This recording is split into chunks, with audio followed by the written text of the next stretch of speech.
Do we want to mute that? Hello, everybody. Welcome to the Buckeye Weekly Podcast. I am Tony Gerdeman, here as always with Tom. Tom, how's it going? Tony, these shows are always a little ad hoc, thrown together at the last minute when we're like, it's a night game. We got time. We'll just, we have time. We're not leaving the hotel yet. Why don't we go do a live show for the people who are probably sitting at home and going, hey, they haven't done a podcast in like 17 minutes. Do you think they're trapped under something heavy? Right. No, and we're not, other than just, taking it easy here in beautiful Beloit, Wisconsin, and waiting to head to campus for the game today. So obviously throw in some some questions, super chats if you want. We'll get to those right away. And I believe, Tom, we already have a super chat waiting. So upon no further ado, would we like to address that question, Kevin? Yes, I'm going to hang on. There we go. Hey, Ryan, ad hoc to me. Yes. JP, latest news on the beat regarding practice footage. Okay, so the latest news on the beat regarding practice footage. I'm going to guess that he's referring to Michigan accessing practice footage, and not, in fact, just like, hey, what's going on in practice this week at Ohio State.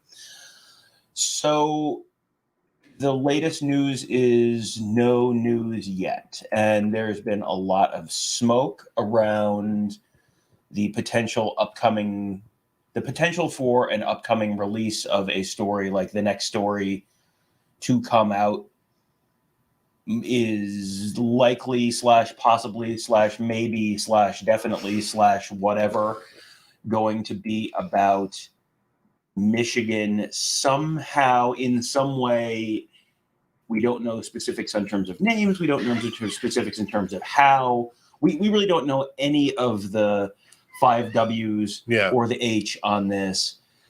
But, the report, the smoke is somehow someone or someone's affiliate of the Michigan program may have gotten access to a decent amount of practice footage of Ohio State. This is supposedly the rumor is involving 2021, but we have tried to stay behind this story a little bit, and this has been true of everything. We're trying to we don't want to get into the speculation game on any of this stuff.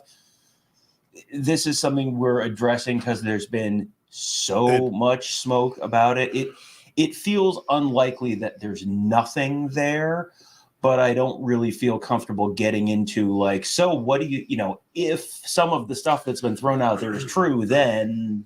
Yeah, I mean, it's like an open secret on social media and on the message boards right now, just talking about, you can find all kinds of screen prints from people posting. So it's a subject now. Now, whether or not it's true, that still needs to be reported, and all of those facts need to come out. But it's being talked about as, hey, just so you know, this is going to be the next thing, the next shoe that drops. So we can address that portion of it and say, I think everybody is waiting for the next thing, and everybody's hearing certain things. And what I know that some of the Michigan argument will be is, well, Jim Harbaugh never knew. This was 2 years ago. It was a rogue. It was another rogue coach, or all of these excuses, or maybe factual. What's a factual excuse, Tom? Is it still just an excuse? Yeah, I mean, I think a lot of the conversation. We had College Game Day on in here a little while ago, and last night on our board, I talked about, how you could kind of tell, here are the stories that are coming out of, linked to the search firm that's, or who, whatever entity you want to associate with that. And that's been a lot of the Pete Thamel reporting, a lot of the Ross Dellinger reporting, the Washington Post story. That's kind of come from that side. That's the sourcing on that side. I'm guessing, but I'm not guessing. The Richard Johnson piece in Sports Illustrated about the 600-page manifesto, and he was scouting this stuff off of TV in 2017 or whatever. that's coming from the Michigan side. It doesn't mean it's incorrect. Right, It doesn't mean the other side is incorrect. It doesn't mean one is more, one is more correct than the other. It just means that's where it's coming from, because, you have the Michigan people right now saying, well, all this stuff is just all the stuff coming out from the, search firm side is just, they're just trying to push a narrative. Well, I mean, guess what? Guess what Michigan's trying to get out there? All the stuff that just came out of Desmond Howard's mouth on TV, and the Dan Murphy story on Friday night as well probably came from that side, because you're trying to push the one rogue look, Tony, 600-page manifesto. This guy's nuts, and this guy may very well have been nuts, but you're trying to push this guy's nuts, crazy fan. You're trying to make him Ray Finkel, and and then on Friday night it was like, okay, this guy bought tickets, and he talked to a coach who had a former D3 coach who had gone and scouted, and the message there was, number one, hey, just worked with this one guy, the only guy in the Michigan program. And, even this former D3 coach, well, it's a gray area. He thought maybe it's a gray area ethically. But, if Michigan's doing it, must be okay. So, that's the sort of stuff that you're getting pushed out there. And then you heard it all come out of Desmond Howard's mouth on TV. Yeah. And I saw what people were saying about Desmond, and that's pretty much what we expected him to say in terms of the deflection and things like that with this. But when the next thing comes out, there will be further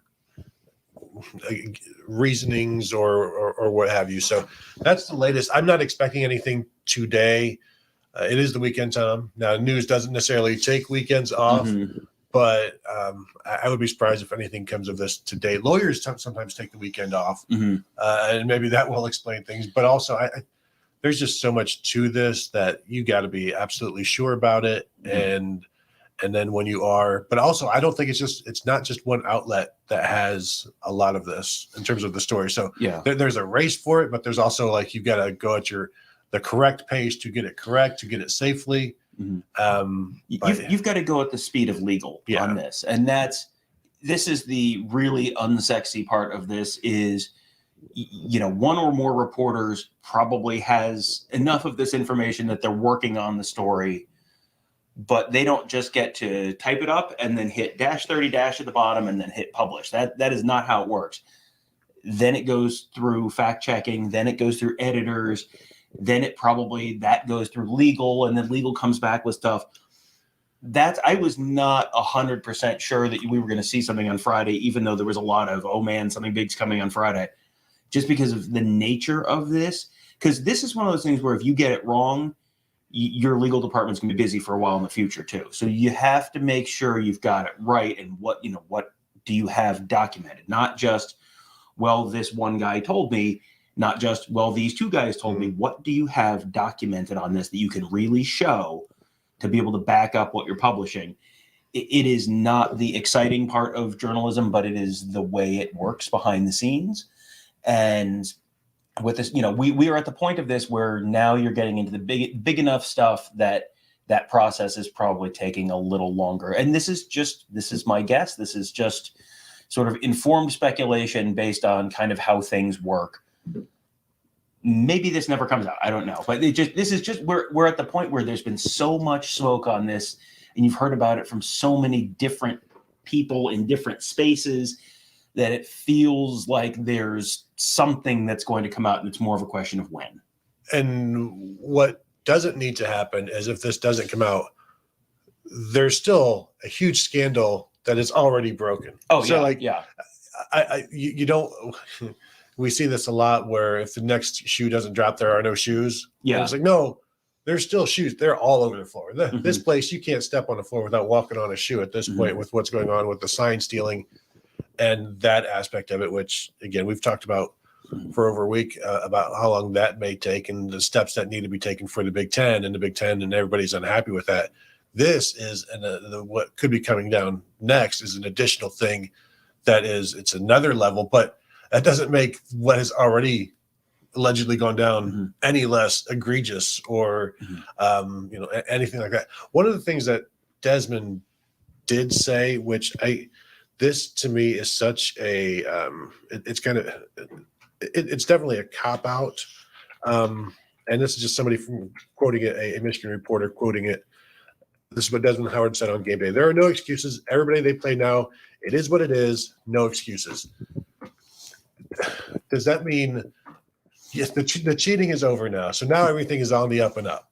And so now what happens is everything is fair game. Everything is fair play. It's like, well, you still have all of those signs, the signals, like, are you, and you're still, you're not going to use any of that stuff now. You're not preparing for anything in that kind of way now. Well, yeah, and you have to now. You have to change your signs, and that's going to take practice time. And we're playing Monopoly, and you've stolen $1,000 and stashed it under the board, and it's like, well, I know that you stole the money, so hey, listen, if I steal more money later, that's on you. Like, I mean, you may be okay, but that is a that's the spin that's like, well, hey, listen, we've established it, now it's over, it's fine, it's not a big deal, we've established it's not a big deal, and now it's not going to be a big deal. Did we establish? We didn't establish. Like 2 weeks ago, if you go back 2 weeks and you just put in front of people just the stuff that's just sort of being like hand waved now, people would have had their minds blown. And now it's been a week, and everyone's like getting bored with that stuff. So now,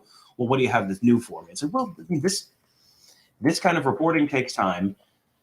Let's not lose sight of the fact that, hey, there's a bunch of stuff that happened before that's pretty significant. And we have only some of the detail on that. And there's a lot of that stuff that's still to come. And the thing that I'm most looking forward to is, if something comes out 3 weeks from now, there is going to be that's old news. Like you can feel that coming. So we already knew that. Yeah, we already knew that. Yeah. And it'll be some kind of proof of something that was sort of reported earlier, and then it'll be proof that people are saying right now, well, you don't have any proof, and then the proof will come out and be like, we already knew that. This isn't news. This is ask me how many hours I've spent online over the last 20 years. Right. No, you're exactly right. And this is very much reflecting other things we've seen throughout society. Do we have any questions that we want to touch on? There's a lot of people who want to know about There's a lot of people who want to know about the Wisconsin game, and we will get to the Wisconsin game. We started with this way because we had a super chat asking about this, so we're going to kind of finish this conversation. We will have an update on the status of the 3 Ohio State players who were sort of up in the air. We will have an actual game preview coming up as well. But Kevin, you just want to punch up these questions? I'm going to start with one from Philip Thomas. You want to give us something else? Some in the queue right now. Go ahead. So, no, do the Philip Thomas. Okay, so Philip wants to know, with all the good and qualified people who have been let go by ESPN over the past 2 years, how in the world did they keep Desmond Howard? Torg, do you want to answer that one? I mean, they need a Michigan guy, and Charles Woodson works for Fox, so I think that's the answer. Fishbulb. Yeah, I think it's a name. He's a Heisman winner. He's a Heisman winner. He's got a personality, and they've got Pat McAfee on the show, and you're going to have people who love Pat McAfee, and you're going to have people who, for whom Pat McAfee, they are not in probably the intended target audience. And I think you have there are Michigan people who love Desmond Howard, and Michigan is a very big fan base. And there are going to be people who don't care for Desmond Howard. I'm reminded of the old, the old story about Howard Cosell, there was Howard Cosell, but also Howard Stern. You remember the movie Private Parts? Private Parts, where number one reason, people who listen to Howard Stern, who love him, why do you keep listening? Because I want to hear what he says next. People who listen to Howard Stern because they hate him, why do you keep listening? Because I want to hear what he says next. That's kind of Desmond Howard in some ways, I think. Yeah. Baba booey. Yeah, no, I would agree with that. All right, next one from Kevin Gwynn. Next thing I'm looking for tomorrow, will Vegas allow Michigan vetting next week? That's kind of an interesting question because you have, there was that tweet that came out like earlier in the week. Time has just completely collapsed for me, but there was a tweet that came out that, there was, they were looking there. At least one major sportsbook was looking at pulling Michigan stuff off the board because you're getting into the point where the stuff that they're accused of is impacting on-field in spreads. And Michigan has been exceptional against the spread the last couple of years, and they're defying sort of the metrics that are used to set the spread. And it was kind of like, wow, that's amazing. How are they doing that? And now you maybe have some of the why and how, and then, if they're pulling that off the board, that tells me there is really something there. Yeah, I don't think they will, but if they do, that's damning in itself. Maybe it's one of those things where they limit the bet limits. I don't know that they would. That's another step that I don't think necessarily would happen. But if they were to pull that, that doesn't happen unless it's like an injury that they've just got to reassess. Mm-hmm. Like, this is the thing. Like, if they pull it, like, no, we're not. We Vegas cannot trust this, and the arbiters of trust, of course, being Las Vegas sportsbooks. All right, I'm looking for. I was looking there. Here it is. All right, it's just me, Tim. I really enjoyed the Russian dumpling video. So funny. Yes, when we got to Madison, we stopped, went into the city, did a Hungry Huddle episode at a Russian dumpling place. We always try and find something that's a little different. Like, we went to a sports bar last night that was fantastic and had great food, but it's like delivered by a robot. Delivered by, you think he's kidding? Delivered by a musical robot. It was one of those things where I just heard this music playing and I turned around and I was like, bah! Is that a dog around your neck? I would like maybe next time a waiter or waitress delivers doing the robot. Oh man. Not that robot. Yeah. But they have the suggested tips, and it's now 75% and 80% and 85%. If you deliver my food doing the robot, I'm thinking about mashing that 75% button. That's just double the cost of the food right there. It's worth it. Isaiah McIntyre, which TV personality is worth Kevin or Desmond Howard? The world may never know. I mean, are they bad in different ways? How explore the room on this one? Really, I don't laugh as much. That's true. Well, thankfully, he stays quiet. He's quieter. The people around you apparently aren't as funny. That's the only explanation there. I don't really see much of a difference. They're kind of the same person to me, So it's like sometimes I am looking. I'm driving here, and I would look over. I'm like, Desmond. I was like, no, Kevin. Kesmond. You're number one, Tom. We're both number one. Remember that time Kevin returned to kickoff for a touchdown against the Patriots in the Super Bowl? And then some of his best work. And he's doing the Heisman pose right now. It's very annoying. But I think if you're let's get back to that one. Let's table that one. Okay. I'll pass on this one. Then we'll come back to it when I have a full answer. But probably Kevin is worse. Mark Fetters, do you think this scandal will affect Ohio State on the field? So I guess let's look at this in the short term, the very short term, literally today. Mm-hmm. I am going to be very interested to see how this team comes out, because I think you've got a possibility of a little bit of a Penn State hangover. That was a game that they had circled on the calendar. Everyone's in town, big game. They win. Everyone's happy. They feel like they've cleared this big hurdle. We have seen in the past, the week after the Penn State game, Ohio State going on the road and not looking so hot. I mean, that was the 2017 Iowa game, was the week after the Penn State game. This is a game they should win by a couple touchdowns. I think there's a real possibility that between the Penn State hangover and the fact that all the talk in Columbus this week has not been about this game. No. All the talk in Columbus this week has been about Michigan and the sign stealing. And I know it's very easy to say, well, inside the building, we're all laser focused, locked in on.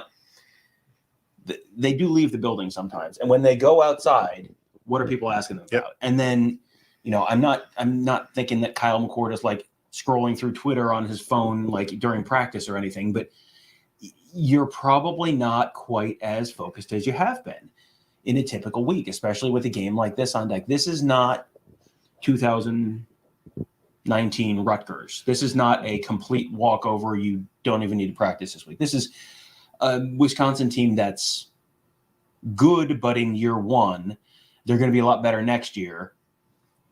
But they're 5-2. This is not a bad team. So this is not a team you can just sleepwalk through. So I think you're going to see a little bit of a slow start tonight. And then when does the alarm clock go off? Yeah, I would be interested to know, and maybe I'll ask Ryan Day after the game, did you tell your team, don't even focus on this? Did you address the Michigan thing with the team?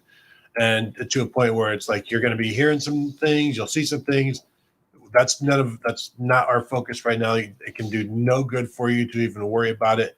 Focus on Penn State or focus on Wisconsin. Focus on getting your block. Focus on beating your block. Those kinds of things, because while we do talk to players and they're like, I don't know anything going on outside the building.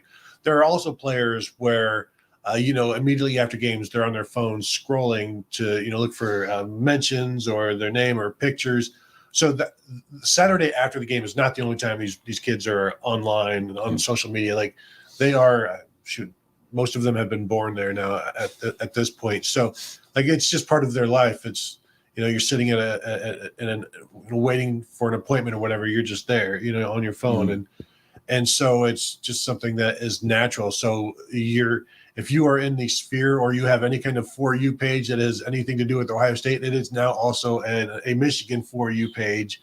And so you're being inundated with this stuff. And then as we just get focused on it, hyper-focused on it. And so I would be surprised if it wasn't addressed. Because I do think not addressing it because you don't want to make it a focus, like you're allowing it to grow. And now, if you have a program where you've never seen that sort of thing, like we've never had this issue, so I don't know necessarily need to, like the coaches wouldn't need to address it because it's never been an issue with the program, so I wouldn't expect it to be this time. So maybe they don't do anything with it then, but still, this is Michigan. It involves Ohio State. There's a lot of talk about it. I would kind of be surprised if it wasn't addressed, maybe by the position coaches, but just, hey, keep it. Don't even worry about it. Yeah. That sort of thing. Yeah. The Oregon Duck on game day was just holding up a sign that says New Girl Season 4, Episode 20, 3 minutes and 44 seconds. Speaking of focus issues, Tony, I'm so bizarrely fascinated by what that means. All right. So David Tyler wants to know, do you think we see a lot more Cody Simon today or 3 linebacker sets? Well, I think we'll see some more Cody Simon, but here's my thing with that. Wisconsin's going to spread them out. So if they're going to spread them, you want your spread linebacker, which would be Steele Chambers instead of Cody Simon. But they're going to run it with Braylon Allen, and Braylon Allen is as big as Steele Chambers. So do you want a bigger linebacker in there? And the 3 linebacker set, I mean, just consider Sonny Styles a linebacker at this point. I don't know that you need to take one of or take him off the field to bring in one of Steele Chambers or Cody Simon, because I think him in there is kind of the perfect weapon for Wisconsin, spreading you out and running power. Like having Sonny Styles in there who can do both things. So if you take him out, then one of those linebackers will have to defend a slot receiver, assuming they're going with 11 personnel rather than 12 personnel with the 2 tight ends. If they're going with 11 personnel, then I think Sonny Styles plays a lot in this game, other than the third and long type of situation. Yeah, I think I'm with you. And I think there's also, for people who have not watched Wisconsin a lot this season, this is not Barry Alvarez, Wisconsin, Brett Bielema, Wisconsin, Paul Christ, Wisconsin, with Luke Fickell there now. First time we've said his name this week? It might be. Yet Phil Longo, his offensive coordinator, he is a spread air raid guy. This is not going to be the 5 330-pound white boys from farms in Wisconsin and you run your 240-pound running back between the tackles 50 times. That's not what Wisconsin does anymore. So this is not as much of a 3 linebacker game as the traditional 3 linebackers. Sonny Styles is kind of almost a linebacker. It's like when Sonny Styles is in the field, they're almost running like a 4, 2.5, 4.5 defense. That's good, yeah. And then you swap out Styles, then it becomes a 4-2-5 with Jordan Hancock in the slot. I think you're going to see a lot of Sonny Styles until, like you said, you get into 3rd and 8, and it's an obvious passing situation, and then you probably see more Jordan Hancock in there as well. Since we're talking about Jordan Hancock, means we probably need to talk about why is Jordan Hancock back in the slot this week.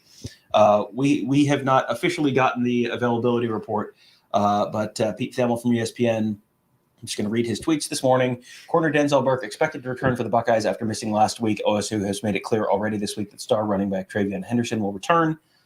That's all as we expected last night. Old news, Tom. Yes, it's all as we expected last night. We saw them getting off the bus. Ryan Day on Friday night told us he was expecting those guys to play. Thamel said on Saturday morning, sources Ohio State wide receiver Emeka Egbuka is questionable for the game at Wisconsin on Saturday. He warmed up against Penn State last week and was considered available, but ultimately didn't get into the game with a lower body injury. we talked about this a little bit last night as well. It's going to be chilly tonight. And if you've got a lower body injury, say, let's hypothetically say it's an ankle, if it's cold, it gets stiff, it gets uncomfortable. Like you're not necessarily going to feel great. And that may be a let's see how the game goes thing. And maybe they use him and they use him for 10 plays. Maybe they don't use him at all if they get out to a good start and they're feeling comfortable. And you just, I think ideally you'd let him have another week. But if you need him, and he may be, he may be able to go. I'm expecting that he probably can go, and it's maybe more of a situational thing. We saw him yesterday. I didn't see a boot or anything like that. I don't remember seeing a boot or a lip or anything like that, although he was just grabbing luggage. So I don't know if that's the best way to judge an athlete, but It's not the worst. it's not, as Kevin said, there are worse ways to judge an athlete for sure. Unless, of course, they are at Nathan's hot dog eating contest, and that is what they do. That is the best way to judge an athlete. Market X says, Buckeye Huddle is my game day now, and Tom is Lee Corso. It's funny, because right before we hit record, I put something on my head. Just like Lee Corso. I can show the camera. You can. We have a lamp here lighting this because we're very professional, the hotel lamp, and I took the lampshade off the lamp just so we had more even light, and then felt compelled to put the lampshade on my head As just one for old does. time's sake. So look for a big night for lampshade tonight is my pick. Super chat from Mike Farino. In opposition to the idea that the team might come out distracted, could this be a tension release game for the Buckeyes? For 2 years, they've had the Michigan losses hanging over their heads, but now the losses are perceived differently. That's interesting because they are now completely tainted in this cloud of, well, you cheated. So I don't know that it's a tension release, but it is an interesting thought that I think everybody now realizes there is, whether everybody will admit it on the Michigan side, everybody outside the Michigan side now sees this as, oh, okay. And I don't think that takes away, does it take away the sting? Because you still lost. And you not that you lost, you didn't get the wins, you didn't get the gold pants. So I think there's resentment, there's anger, and maybe they can turn that anger into focus. But I don't know that it happens here. Perhaps it happens in Ann Arbor. Yeah, that feels like more of a later in the season thing because this is still a very, very much developing story right now. This is not, and I can't imagine that the coaches are like having team meeting conversations and saying, here's what we know. Like that's just they're not talking about it this week. So I don't think that this is going to be. I think there may be a little bit of a like, okay, and I think there's probably going to be maybe even a little more anger than normal potentially when that game rolls around in a month. But I don't think it's going to have a positive impact on this week's game because this is a little bit, game week prep is a little bit like. When they talk about like spring ball, summer camp, you can't win the national championship in the spring, but you can lose it. You can't win the Wisconsin game in your middle of the week game practices, but you can make it a much worse, closer game by not doing the stuff you've got to handle. And Ryan Day always tells his team, play with emotion, don't let emotion play with you. So that will come into effect this week. And then honestly, that Michigan game, that is probably going to be one of the biggest messages. And it's going to be, we'll talk about it in the weeks to come, a difficult message to deliver where it's like, look what these people have done to you, but use your anger correctly. And it's like, you're telling Bill Bixby not to turn into the Hulk, but also lift this car off this child. Like, what do you want me to do here? Ohio State alternate uniforms with purple pants for the Michigan game. You heard it here first. If you use that anger, you turn to the dark side. And you do not want a Sith Lord Incredible Hulk. I know just enough about comic books to know that those are not the same thing at all. Next you up, don't want SS Craddock. Taylor Ham. SS Craddock forced to suspend love for Luke Fickell today. He's a hero of mine. I love the guy. I know as well. Having said that, we need to win by 3 touchdowns or more tonight. No regression at this point in the season. Would that be regression if you only win by like 10? They're favored by 2 touchdowns, so I don't think winning by 2 touchdowns would be regression. This is a game where they have to handle their business. This should not be a game that is a 60-minute game. if they're up by 10 points with 7 minutes left and they're running the clock out, I don't think that's regression at all. I get that Ohio State fans want them to just turn into this just murder machine now, and maybe, I mean, there has been consistent improvement, and I think there's certainly a chance that this team, with the defense they have and with the offense that Wisconsin has or doesn't have right now, that you get a turnover or two and all of a sudden it turns into a 4-score kind of win. But I don't think I think the road to that involves a defensive score and another short field turnover by the defense, something like that. I don't think, it would, if for Ohio State to get there just with their offense and their defense is just kind of like doing their thing and just forcing punts and whatever, you'd have to be running the ball a lot better, which if they are, great. And Kyle McCord has to be more consistent, which, if he is, great. But, I kind of got to see that before I am expecting that. I don't have my computer here to look up the 2002 or the 2003 Wisconsin game when Ohio State was favored by in that one, but they lost, and I'm guessing they would have taken a 1-point victory. Or the 2010 game where Ohio State was favored and they lost, they would have taken a 1-point victory. So, yeah, once you get into Big Ten on the road, whenever it is, a 1-point victory is so much better than any kind of loss, and you don't need to keep up appearances. You just need to win on the road, and every single coach will walk away completely thrilled to win at Camp Randall at night, late October. And then you get out of town as quickly as possible and you accept it. Now, Wisconsin was getting 3.5 in 10. That's as far as my historical odds go. Yeah, you can just do you have the Phil Steele page for Ohio State, Tom? That's where I get all of my information. And then boom, it's right there. 40 years of line data for every single college football team, Tom. 40 years. And I'm just talking so that Tom can bring it up and look at the Ohio State page. I could just give you the URL right now because I go there every single I'm logging day. into my Phil Steele account. Patience. I mean, you don't even need the account. You just go to philsteele.com. / I don't know. It's team pages, Ohio State, last 40 years. .net. Here, you work your magic. Well, I will answer the next question. No, I mean, but I do I can't because it just goes up. It's my browser, and I can. Okay, but I want to talk about the running game because you mentioned the running game for Ohio State. The Wisconsin defense gave up 223 yards on the ground to Illinois last week, 200 yards to Iowa, which I think maybe one of the early ones was maybe a long one. Mm-hmm. They gave up 198 yards rushing to Purdue. They held Rutgers to 64, which is odd because Rutgers is a pretty decent running game.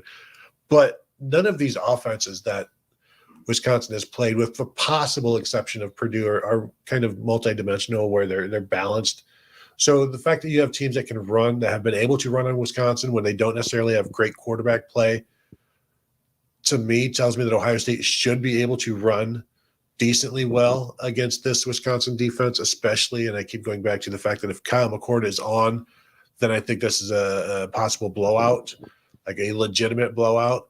But even if he's not, they can still throw the ball better and more consistently than Luke Altmaier at Illinois or Hudson Card at Purdue. So I think the Ohio State offense has an opportunity to maybe, Tom, I don't want to put this out there, but a 220 type of effort. That's a lot. 220 yards rushing is a lot. But I'm seeing lesser teams rush for 200 yards.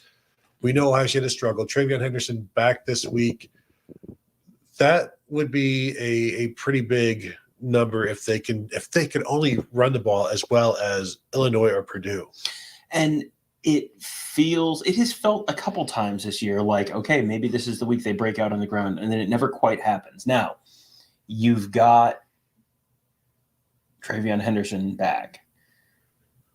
And I think that maybe helps because the best they've looked on the ground. I mean, he hit the big one against Notre Dame, but they didn't look great otherwise against Notre Dame. But also they looked, if you hit the one big one, that makes a difference. Okay, 2003, there is. Tony has pulled it up.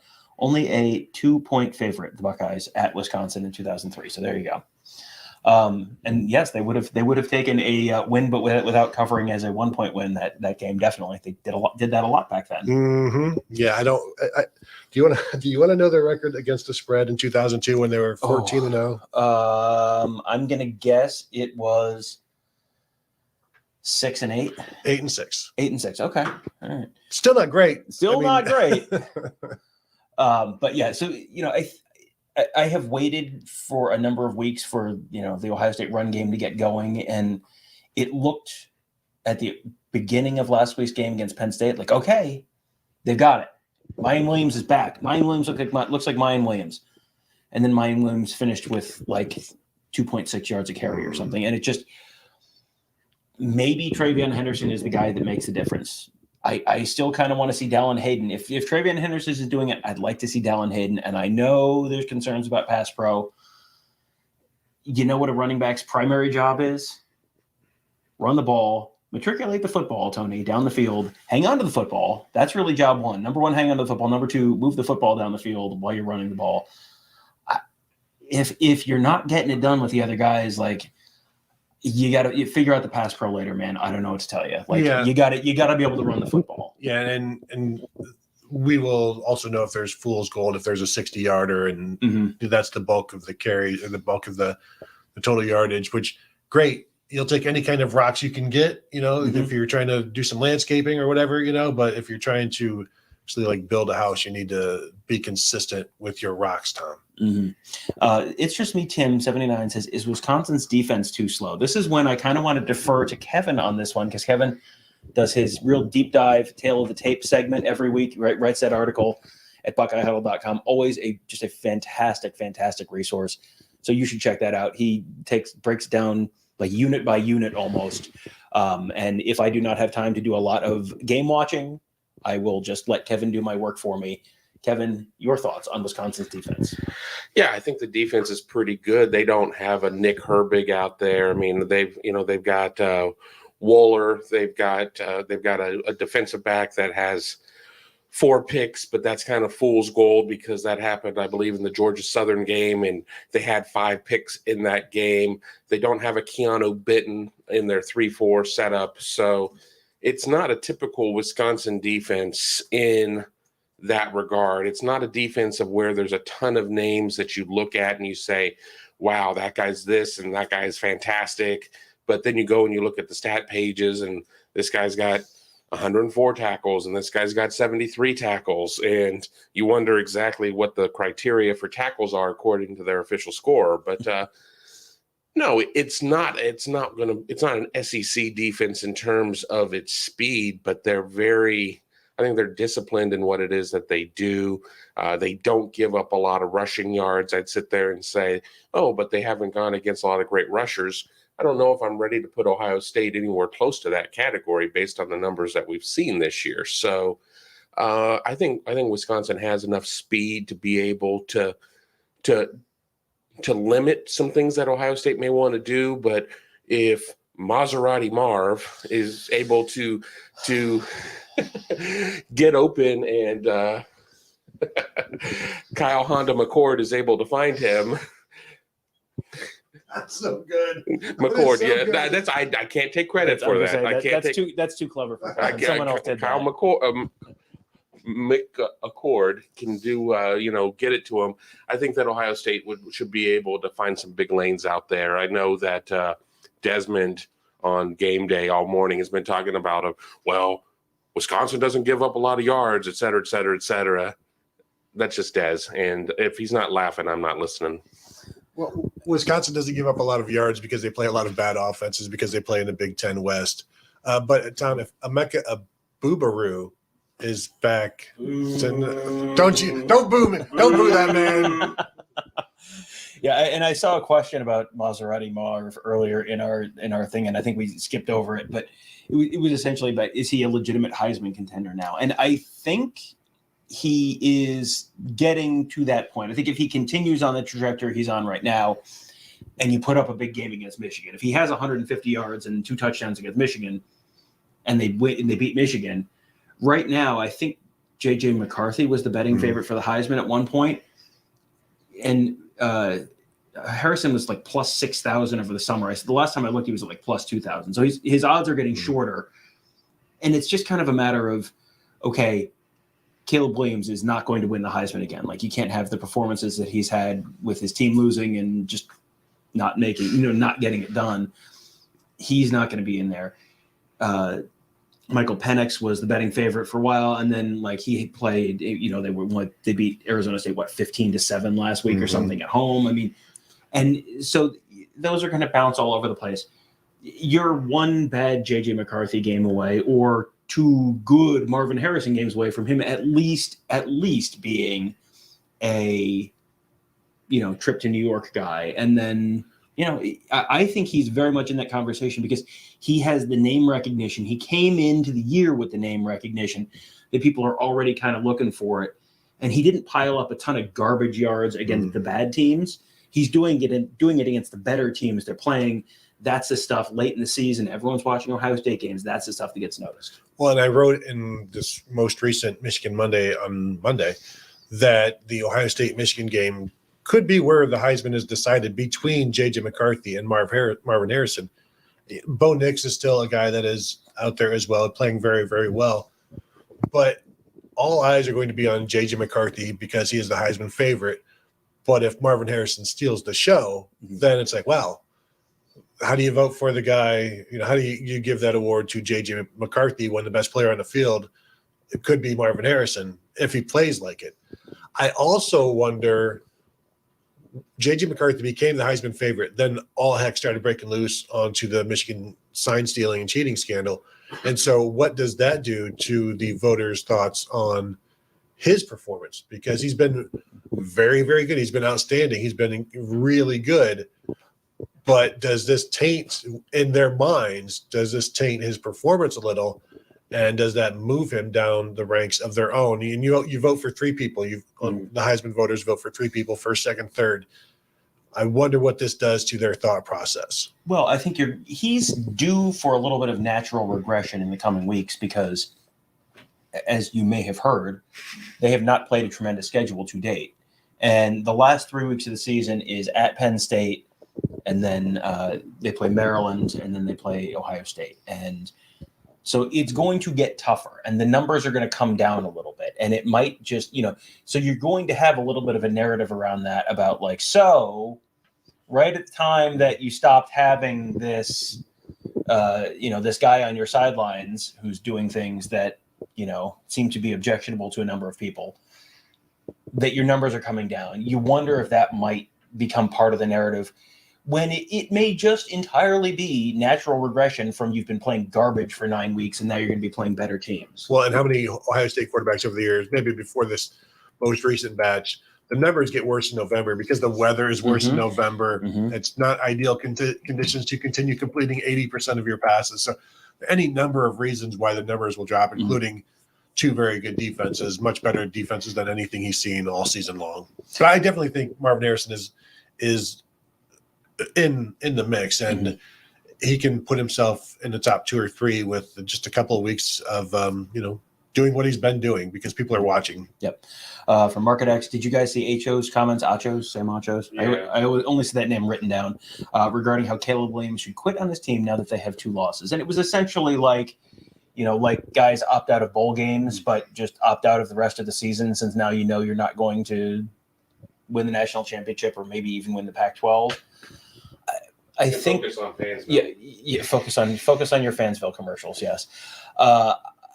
It feels to me like if you're going to be doing the NIL thing, you kind of should. I mean, like there's the be a good teammate argument, and how do NFL teams view that? The guys opting out of bowl games, that was a little bit when it first happened, a little bit like, are you quitting on your team? And now it's sort of standard. If you're leaving your team and you're not hurt, you're not, this isn't Nick Bosa not rushing back from a serious injury. This is just like, well, I'm just sort of protecting myself.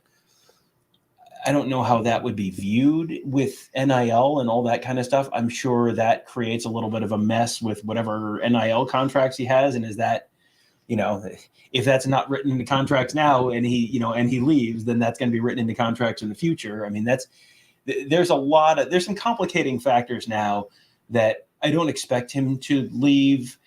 I guess I theoretically understand the idea, but I don't really care for it. Well, and Sam Acho just trying to sometimes he'll just throw stuff out there from my understanding. And then it gets picked up because it's like, this is a crazy topic. Let's all talk about it. Mm-hmm. And so I think that is, and it has life that doesn't necessarily deserve that life, but also everybody has to talk about something while they're talking on their talk shows. Mm-hmm. Yeah. But what do you mean? What's that like? So I don't think there's any kind of entertaining of that. I do think eventually it will happen, but this is a 3 or 4 steps beyond skipping a bowl game. And also so much of the pre-draft process is talking to people about your players, talking to coaches about the players. What kind of review is Lincoln Riley going to give Caleb Williams if he leaves halfway through the season with conference championship still on the line and the brotherhood, all that stuff? If you leave that because I can't win the Heisman now, that sort of, and I mean, which is a complete something he's already done, and it's an individual award. Like if you were to leave because I no longer can win a second individual award or whatever, the national championship is no longer in the picture.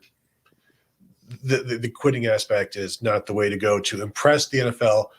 I'm convinced that he's not going to last long in the NFL unless he changes the way he plays. Tom, I also do think if you are a college football player and Dr. Pepper says, hey, we want you to be in one of our commercials, don't do it, because you've got Caleb Williams, you got DJ Uiagalelei, who have both been in national commercials, and this is the new Madden curse. Bryce Young was in it last year.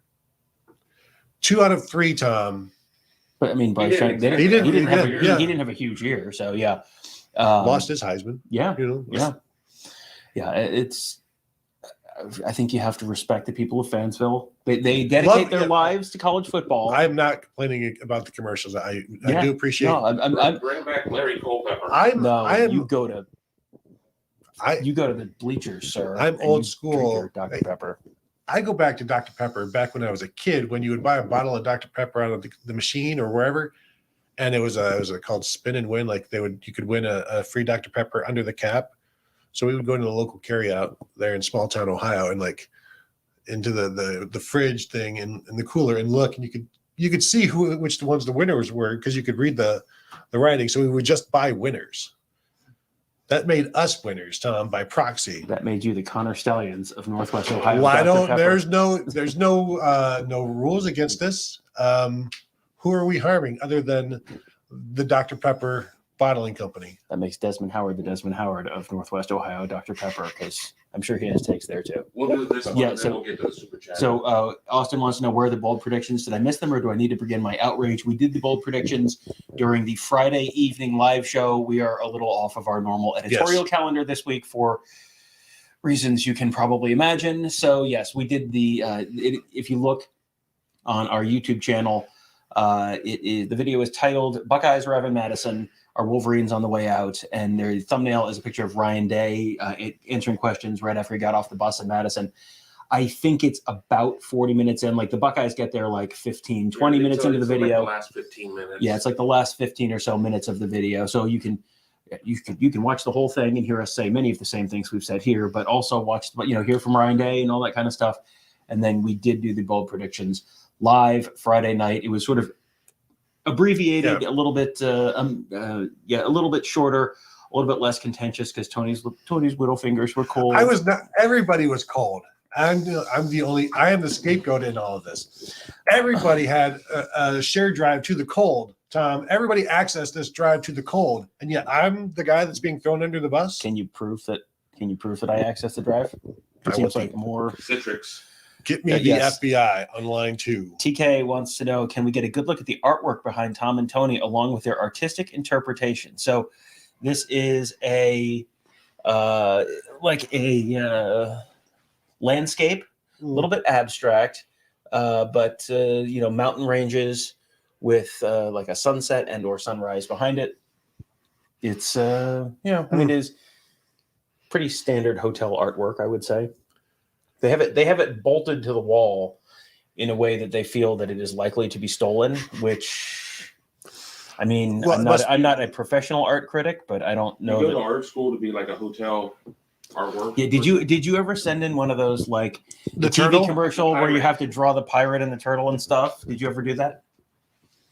No, but I did trace one. I thought, you know what? I'm going to game the system again. Should I?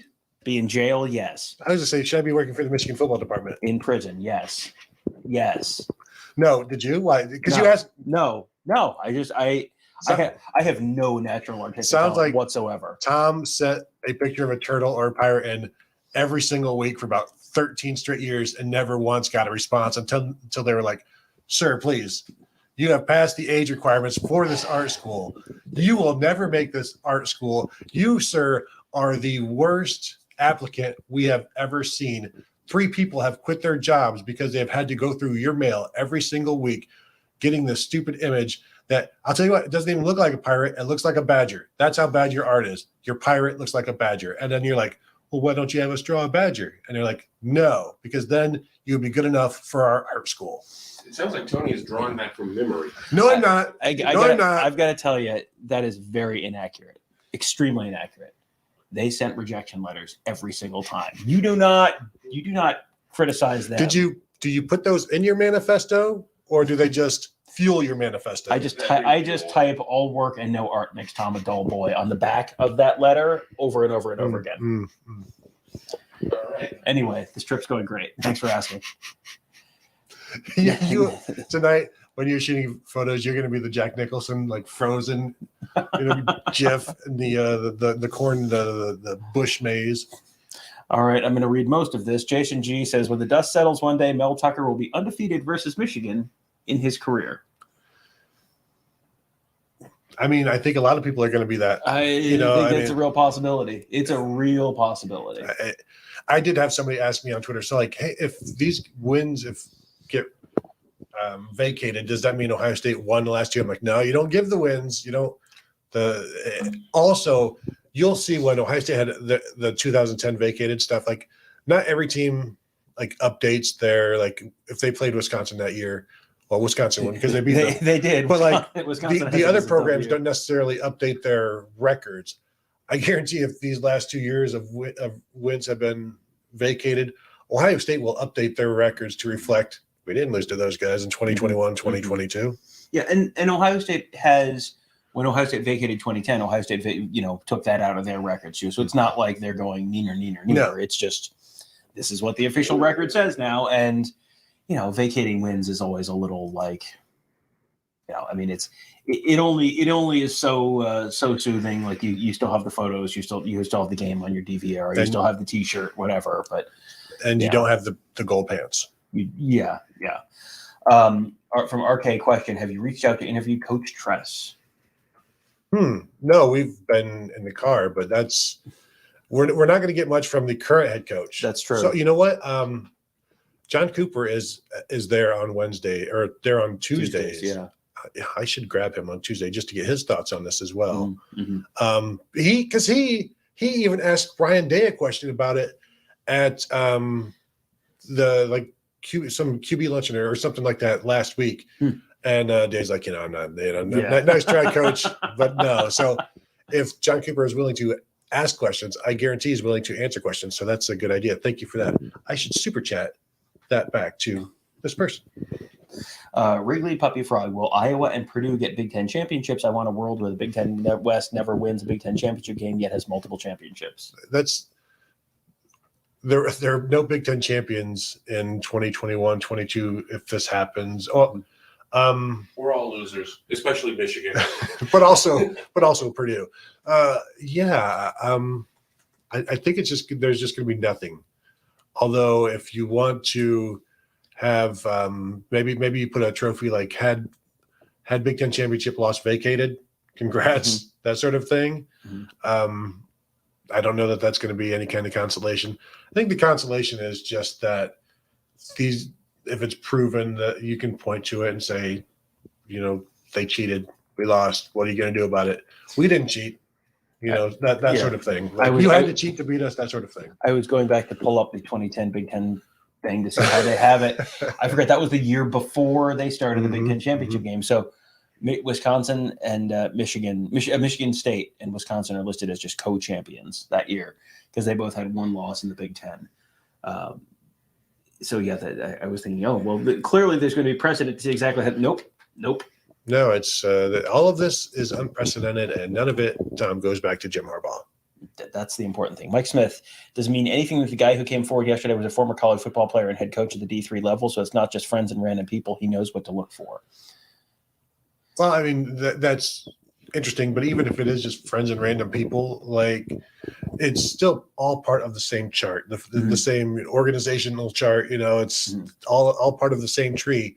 And it all connects to the coaching staff. So there's this is just Connor Stallion's tree. It's like, well, Connor Stallion is a branch of Jim Harbaugh's tree, and it's all coming from the roots are taking you all up to the very top. So Are they manifested?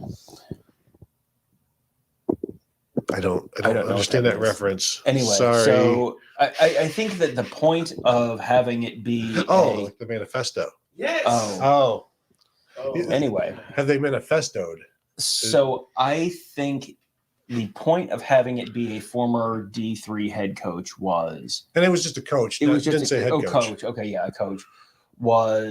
This is someone who's familiar with the NCAA rules, and he says, well, I wasn't sure, but I mean, if they were willing to do it, I was like, well, maybe it's a gray area. Again, if you weren't listening earlier, that story and the story from Richard Johnson from Sports Illustrated earlier in the week clearly to me came from the Michigan side, and you're kind of trying to get a little bit of the narrative out there that, hey, this is this crazy guy. He wrote this manifesto, cabin in the woods, crazy fan, and that, he did the scouting off of TV. So look, I mean, you can get this stuff off TV. So, and then, hey, he was paying these guys. This coach got money Venmo'd from Connor Stallion's personal account. So obviously this is just, it's just him. Look, it's just him. He's crazy. And, the ethically gray area there that a former college coach, Tony, thought, well, this is a gray area. That was to me, the point of making the former D3 coach be the one of the camera people to come out and talk about it. So Troy V says Maserati Marv. Nope. Stop trying to make fetch happen. Electrica Emeka, F1 Fleming, Cadillac Cade, Honda McCord, and Trey Tesla all going to roll over Wisconsin with the Buckeyes. Broncos up front on the offensive line. I'll let myself out. Please do.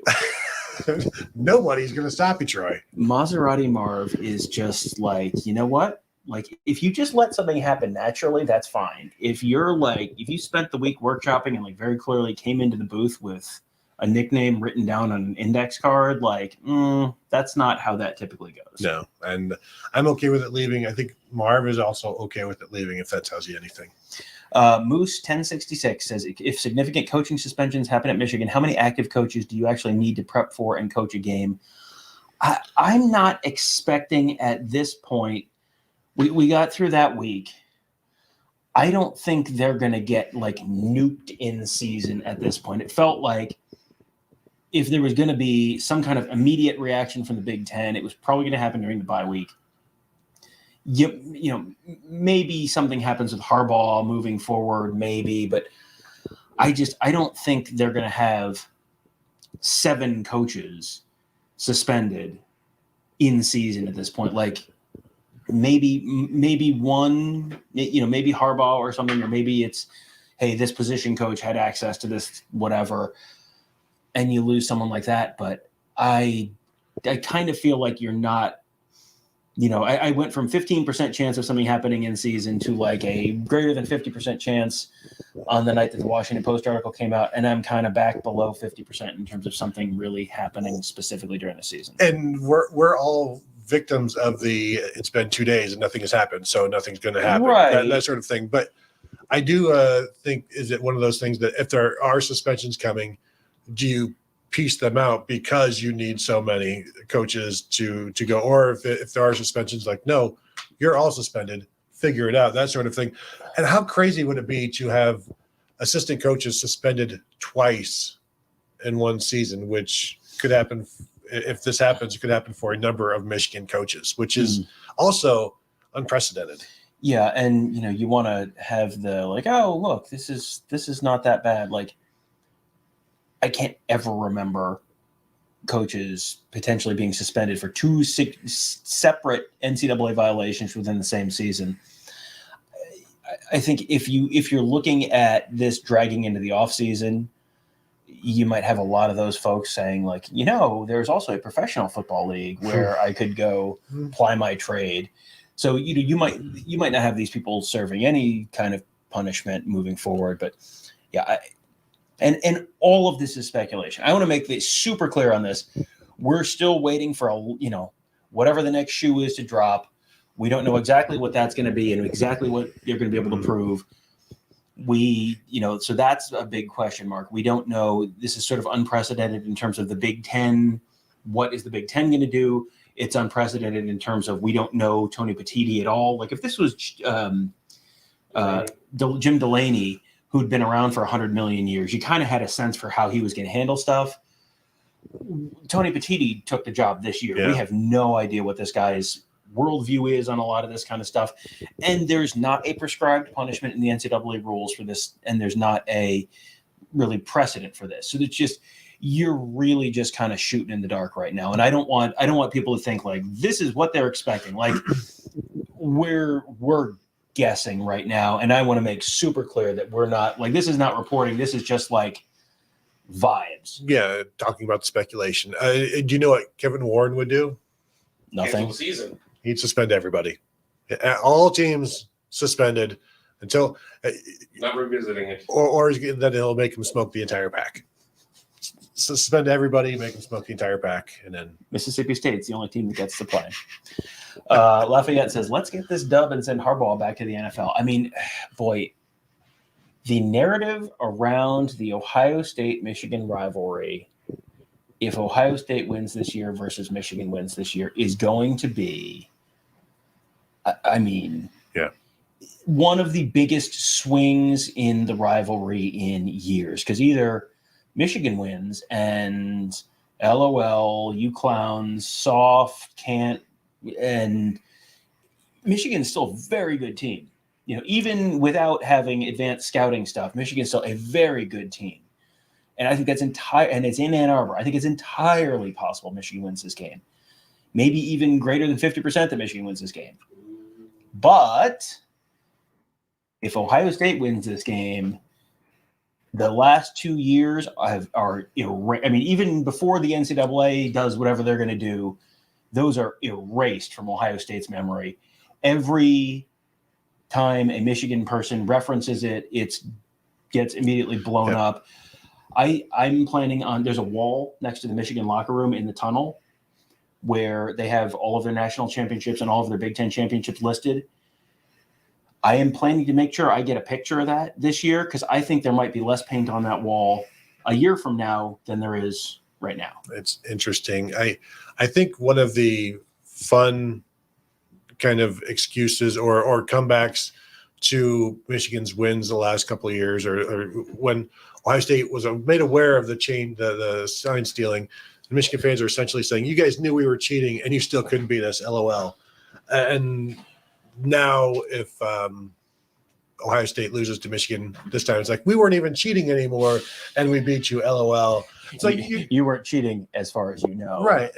We already had your signs. It's the bearing the lead portion of that is interesting to me. But yeah, if Ohio State wins this one, then it wipes out those 2 years and everybody's like, oh, that makes sense. Yeah. Well, and if Michigan has not run the ball particularly well this year. So if Michigan can't run the ball against Ohio State and they have to throw the ball, and it's, this is going to be a very good secondary, and, you make one or two mistakes, you could absolutely see Ohio State going in there and winning. And I think that's going to be another low-scoring game where it's a very fine margin, close game. You got the narrative around Kyle McCord versus J.J. McCarthy. You've got the narrative around, boy, Tony, if Michigan can't run the ball and they lose the game, does that make Michigan soft? Or did they lose it because they're soft, or did they lose it because they weren't able to cheat in the way that they did before? I mean, this is going to be the narrative after that game. That is going to be one heck of a post-game show, one way or the other. And it's going to be some many great pregame shows as well. Are we caught up? Are we doing? Well, I mean, we got a couple. I mean, yeah, we can go through a we've been couple asked more. about a halftime score a couple times. I wanted to get this in for Griffin Whip. Yeah, Griffin Whip 70 says, I'd like to know the fearless leader's predictions for the halftime score today. Which one of us is the fearless leader? I think Kevin. I'm dear leader, like in North Korea. I'm very scared if that's the fearless leader. I'm legend and leader. I don't want to give a score now. I will say 14-0 Ohio State. I think Ohio State gets off a little slow. I think it's going to be cold. I don't think Wisconsin's offense is going to be able to do much. My game prediction is 35-13, but I think that we'll see things loosen up a little bit more in the second half. 14-0 is pretty good. What do you got, Tom? I think it's going to be closer than that. I'm going to say 10-3 Ohio State. And because I had 31-14, I think it's my final score. I'm with Kevin. It feels like a slow start. And, so then that means that Wisconsin scores 11 points in the second half, which I guess they kick a field goal and score a touchdown and go for 2. Maybe it's 10-7, maybe it's 13-7. It feels like this is a game where you bet the first half under, because it just feels like you're going to have a slow start for Ohio State, coming out a little sluggish. That's just kind of the vibe I get on this game. I was going to say 10-3, but since you said it, I'll take it up another notch. 11-4. 10-3.5. $1. 17-3. I think Ohio State's offense is going to come out and do well. I'm expecting some fireworks. So I'll say 17-3, and then the second half you kind of coast a little bit, because I had it 31-13. So that 17-3 still works pretty well with that one. What did you, Kevin? What was your final score? 35-13. Yeah, and I had 31-14. So we're all wildly apart. Yeah, I mean, incredible disagreement. Do you have any other questions when I get to it? All right, that will do it. Then we'll let you guys all get to the action on the television. So I want to thank you for tuning in with us this morning here from Wisconsin. As always, find us at BuckeyeHuddle.com. If you're not yet a member, now is a fantastic time to join us. There's a ton going on the message board. Lots of insights there as well. Tons of X's and O's with Tom and Ross and all of those guys as well. So that sort of thing interests you, you can find it there. Also, if you're watching this, go ahead and hit the like on this and subscribe if you haven't. So thank you all for tuning in, and we'll talk to you guys later.